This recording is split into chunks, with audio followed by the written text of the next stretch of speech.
And so first of all, from Dell City, Representative Scott Inman. Representative Inman.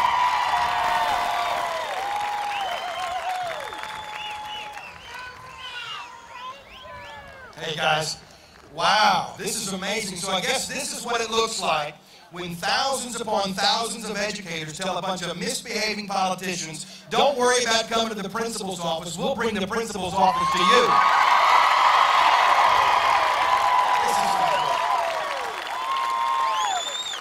Wow, it is an honor. I want to thank the coalition for allowing me to speak today on behalf of the House of Representatives. I see the Mid-Dell sign. Dell City, my folks from Mid-Dell, it's great to have you here. But this really is an incredible day, and what an unbelievable showing of support and determination for the future of our great state. From the bottom of my heart, I cannot thank you enough for taking the time to be here today, voicing your thoughts and opinions about the issues facing our public schools. However, many of you may have heard that several of your elected representatives didn't want you to be here today. Right? They wrote letters and opinion pieces telling you to go home and stay away.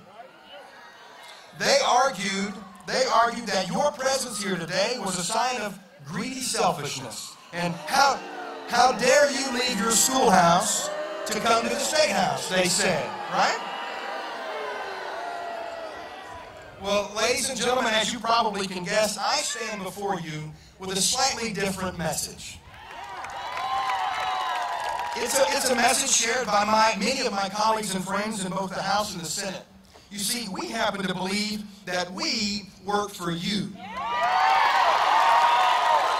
And we believe that the building behind me is your building.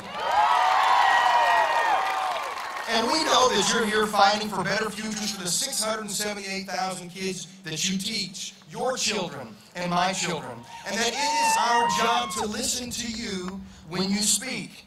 Therefore, when you decide that it is the appropriate time to approach your legislature about how your representatives are underfunding and over-mandating your classrooms, whether that day be today or any day, our responsibility is not to tell you to go home and stay away, but in fact our responsibility is instead to open our doors to you, look you squarely in the eyes and say, welcome to your state capital.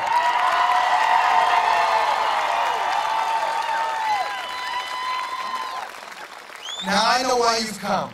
You're here because the last 5 or 6 years have not been kind to public education in Oklahoma. The legislature has done little to help improve the lives of our students, but it has done a great deal more to harm them. You've already heard some of the numbers here today. Oklahoma ranks like 48 and 49 in the nation in what it spends on public education. While our teachers rank in the top 10 nationally, we pay them as if they were in the bottom 10. In a little more than 5 years, your leaders have cut funding for our kids by more than $200 million. That's roughly a 23% increase. Those cuts have cost us over 1,500 teachers at the same time we've seen an increase of 40,000 students. Now, I know there are some of you in the crowd today from the business community, and I want to talk to you. I'd like you to imagine for a moment, if you would, that we required you to give up 23% of your revenues, significantly reduce your workforce, but dramatically increase the customers you're supposed to serve, all the while still somehow improving productivity. Right? It's nearly impossible, but that is exactly what our teachers and principals have been asked to do these last 5 years. And to top it all off, adding insult to injury, while the legislature was cutting education budgets, it was passing along more unfunded mandates and newer high-stakes tests. And then, in an act of what I can only describe as fiscal irresponsibility, this legislature, over the course of the last 5 years, has voted to support tax cut after tax cut. Just a few weeks ago, the Oklahoma House of Representatives, despite state revenues being down more than $500 million below 2008 levels when adjusted for inflation, besides being $500 million down, this Oklahoma House voted for a $200 million more in tax cuts. You heard me right. You heard me right. This legislature has cut education funding by more than $200 million, but instead of filling that hole with growth revenue, your representatives have decided that cutting $200 million in taxes would be a better way to go. It would be laughable if it wasn't so true. Now, in a little while, in a little while, you will enter this building and to encourage your elected officials to increase funding for public schools. And I want to prepare you now for what I believe you're probably going to hear, because I've heard it all too many times before. Some politician will offer you this famous retort: well, money won't solve all the problems, right? Well, let me tell you this. When they look you in the eye and tell you that, I want you to look right back at them and say, well, that may be so, but not having enough of it can sure cause a bunch of them, too.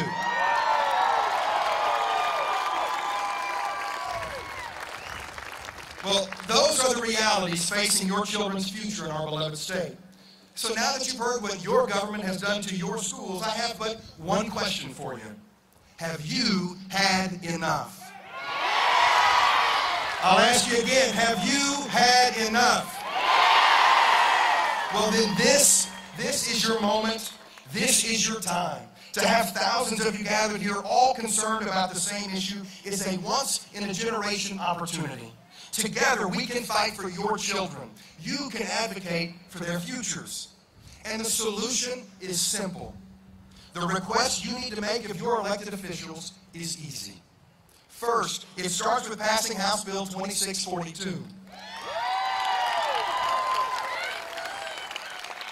I want to thank my good friend and colleague, Representative Lee Denny, for authoring a bill that will ensure our public schools are at the top of the list when it comes to funding, not at the bottom of the heap.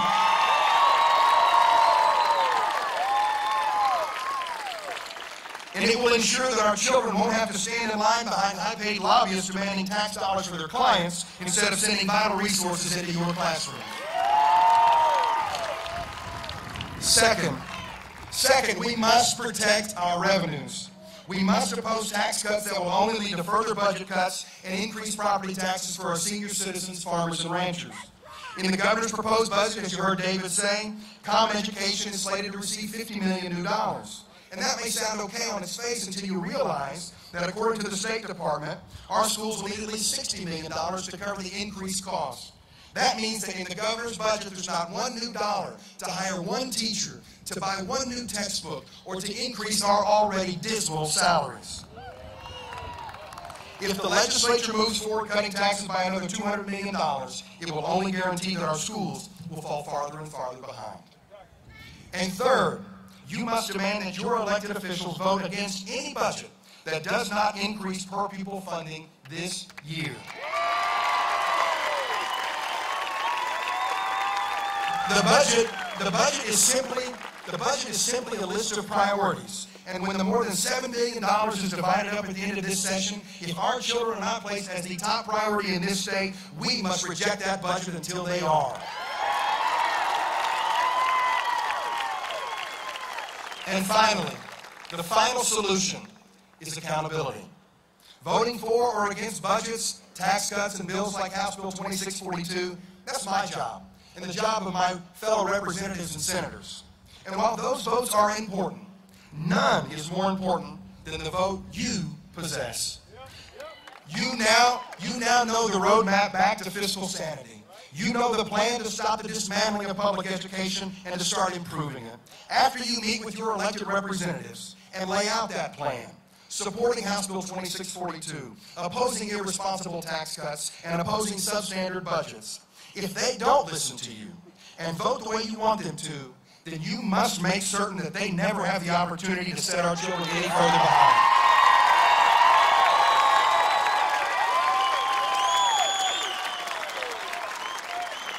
On Election Day in November, your opportunity for accountability will be at hand. Those who stand with you in support of your children should be returned to this Capitol to continue the fight. But those who do not, I repeat, those politicians who do not stand with you and your children, well, they need to hear from you exactly what you heard from them. Go home and stay away. Thank you so much, and God bless.